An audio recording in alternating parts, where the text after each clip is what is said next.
Olá, bem-vindo ao PQU Podcast, o podcast para psiquiatras em formação.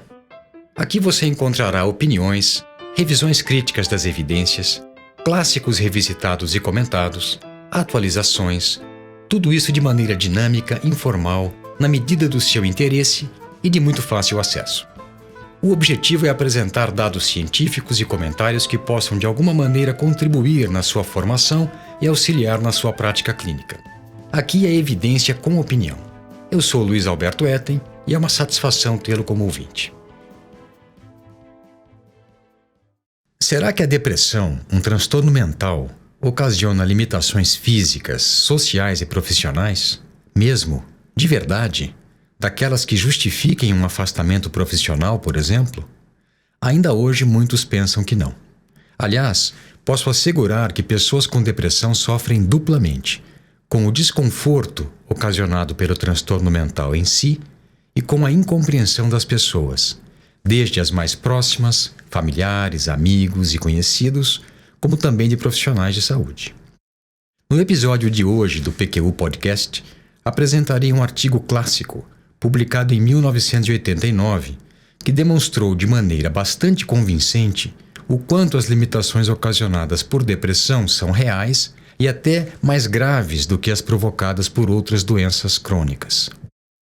Antes disso, porém, quero destacar que o PQU Podcast é uma iniciativa nossa, originalmente do Vinícius, mas logo secundada por mim, realizada com recursos próprios. Não recebemos qualquer tipo de patrocínio. Em nosso site, www.pqpodcast.com.br, você encontrará todas as referências citadas neste episódio. Pode ir até lá e checar. Assine o feed do podcast. Se você está no iTunes ou em qualquer plataforma de podcasts, clique em assinar e você receberá automaticamente os nossos episódios em seu aplicativo. Participe do grupo do Facebook. Lá há espaço para discussões técnicas conosco e com outros ouvintes. O acesso a ele é simples e rápido. Basta se cadastrar em nosso site. Vamos adiante. Provavelmente, caro ouvinte, você já teve que refazer ou detalhar melhor um atestado que elaborou para solicitar afastamento temporário de paciente com depressão a pedido do perito ou do responsável pelo RH da empresa em que ele trabalhava. Ou até, como eu, foi questionado sobre a veracidade do documento. Se ainda não aconteceu, aguarde. É apenas uma questão de tempo. As limitações provocadas pela depressão ainda hoje não são levadas a sério por muitos colegas, menos ainda por parentes, amigos e familiares. Daí a importância do artigo que eu vou lhe apresentar, um clássico cuja atualidade é surpreendente. Seu título é Funcionamento e Bem-Estar de Pacientes Deprimidos, Resultados do Medical Outcomes Study. Os autores são Kenneth Wells e colaboradores, da Rand Corporation de Santa Mônica, na Califórnia, e da Universidade da Califórnia, Los Angeles. Ele foi publicado no JAMA, volume 262, número 7, páginas 914, 919, em 1989. A Rand Corporation é uma organização de pesquisa com sede nos Estados Unidos, sem fins lucrativos e sem vínculos partidários, que faz pesquisas para desenvolver soluções para melhorar as condições de saúde e segurança da população de cidades em diversos locais do mundo.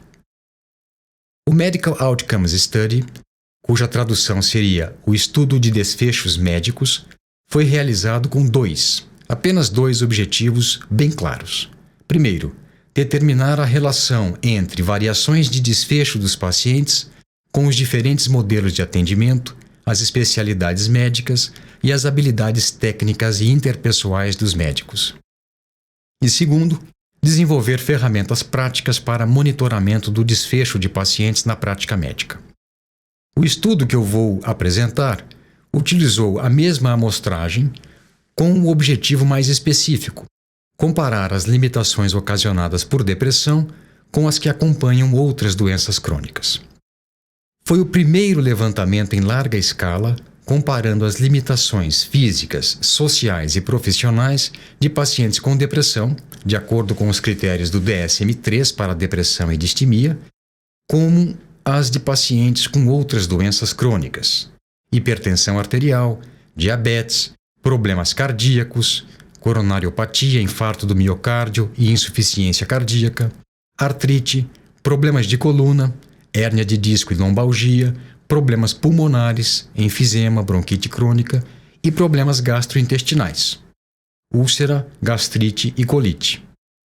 Os resultados são baseados em entrevistas com 11.242 pacientes de 2 tipos de serviço de saúde de um convênio médico, uma grande clínica geral e consultórios de profissionais de saúde mental, psiquiatras e psicólogos, em 3 cidades americanas: Los Angeles, na Califórnia, Boston, em Massachusetts, e Chicago, Illinois.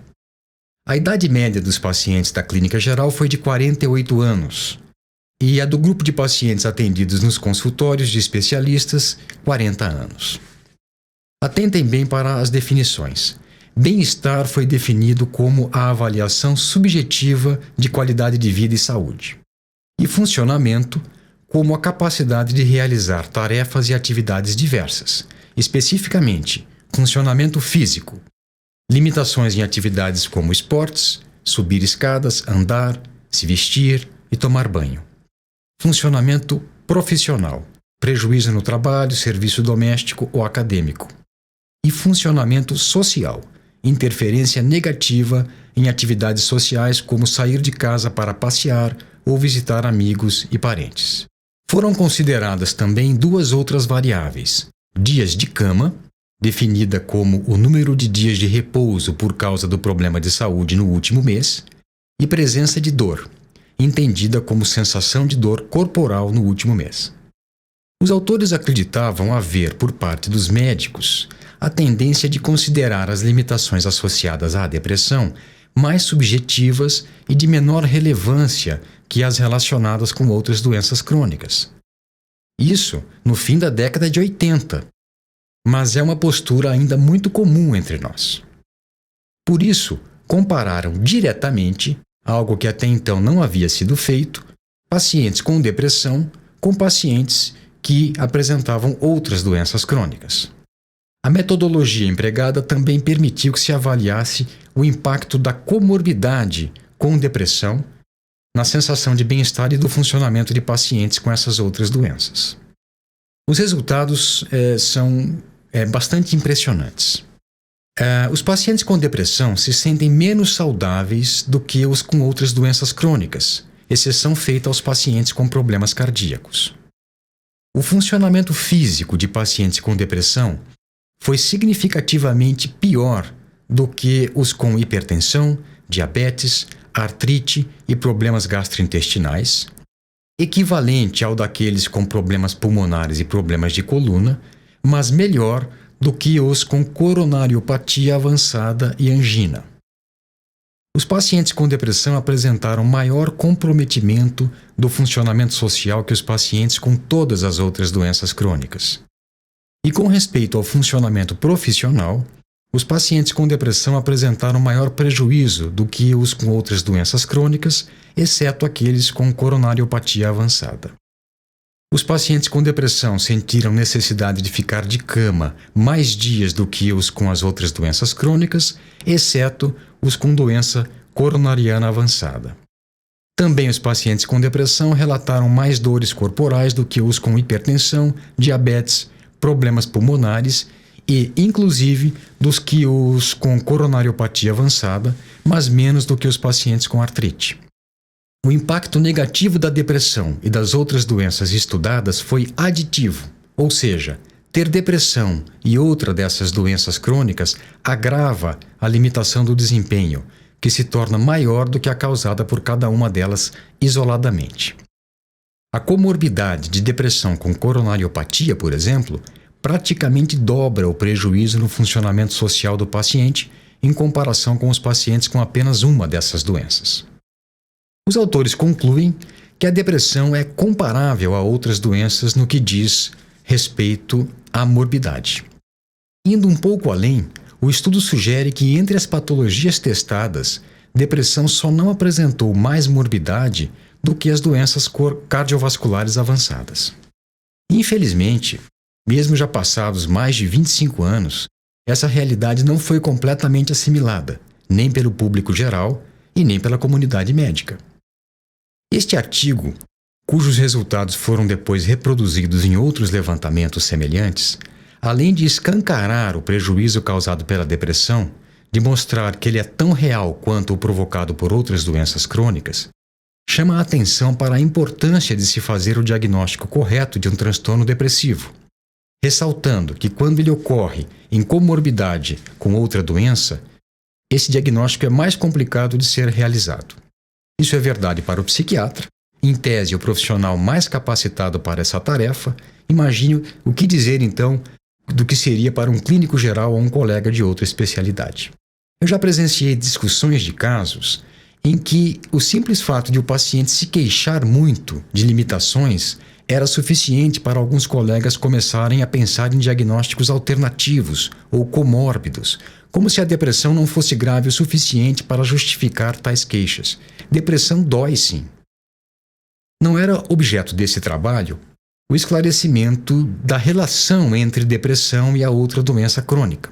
Se era uma associação fortuita, se era a expressão de um fator subjacente comum a ambas, o resultado de adaptação a eventos de vida, complicação de uma ou de outra parte, ou seja, a depressão favorecendo o surgimento de outra doença ou a outra doença facilitando o desencadeamento de depressão, se era efeitos iatrogênicos das abordagens terapêuticas, também de ambas as partes, ou seja, antidepressivos contribuindo para o surgimento ou agravamento de uma doença, e no outro sentido, medicamentos utilizados no tratamento de outra doença causando sintomas depressivos.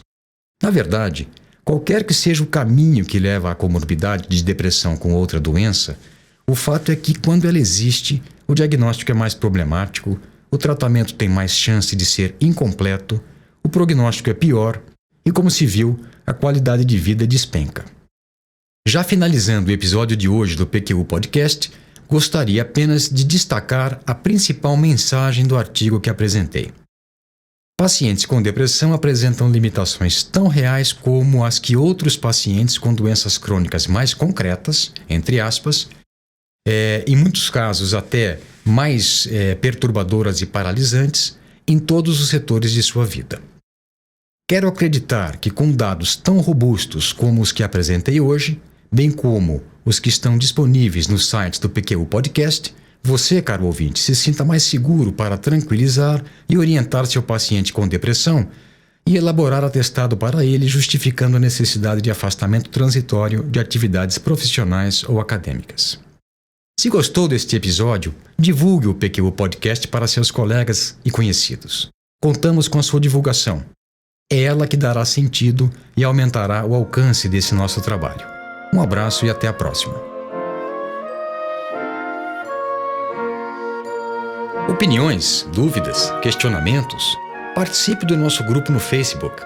Lá há espaço para discussões conosco e com outros ouvintes. O acesso a ele é simples e rápido. Basta se cadastrar em nosso site. Assine o feed do podcast. Se você está no iTunes ou em qualquer outra plataforma de podcasts, basta clicar em assinar e receberá automaticamente nossos novos episódios em seu aplicativo.